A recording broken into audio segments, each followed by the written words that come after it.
Howdy, Full Metal Cowboy, straight shooting a review of Meddle. This is Pink Floyd's sixth studio album, released in 1971, a year after Pink Floyd's fifth studio album, Atom Heart Mother, was released. I can imagine quite well that it was a great time to be a Pink Floyd fan in the 70s. I did grow up listening to Pink Floyd when I was about 10 years old. That's when I got introduced to The Wall, as well as other albums like Wish You Were Here and even Dark Side of the Moon.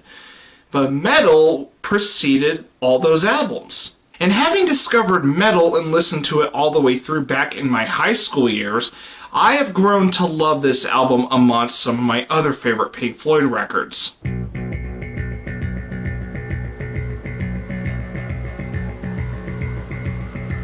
Meddle begins with the opening track, One of These Days, which I cannot get enough already after having discovered it, because I love how One of These Days opens up Meddle.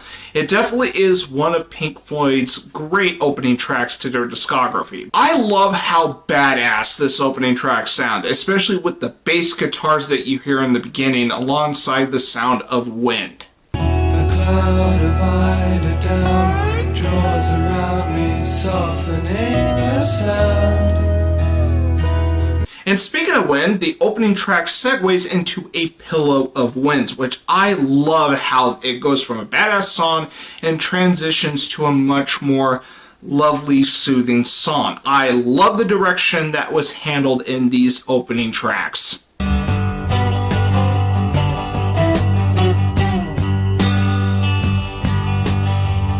After the first two tracks is Fearless, which is another track I greatly enjoy in Meddle. There is not a dull track up to this point, and I love the guitar instrumentation in Fearless.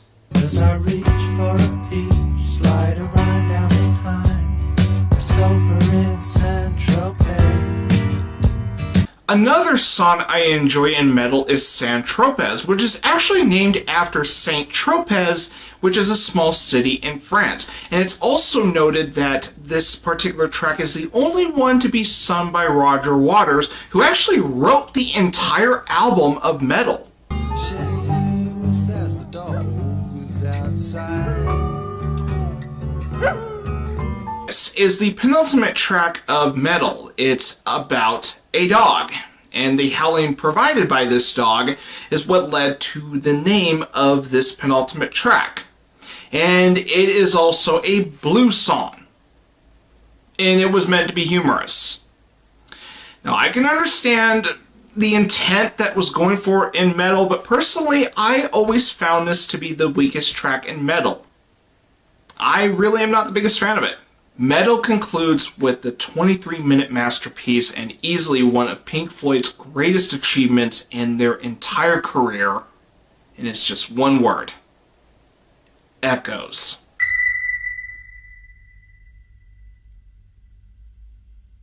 When I reviewed Atom Heart Mother, one of my issues was its opening titular track, which is just as long as Echoes. And the issue I had with that track was its pacing. I felt like there were certain sections that felt really dragged out. And I do think the opening titular track didn't deserve the amount of time it had. I really felt like it should have been shortened up a bit.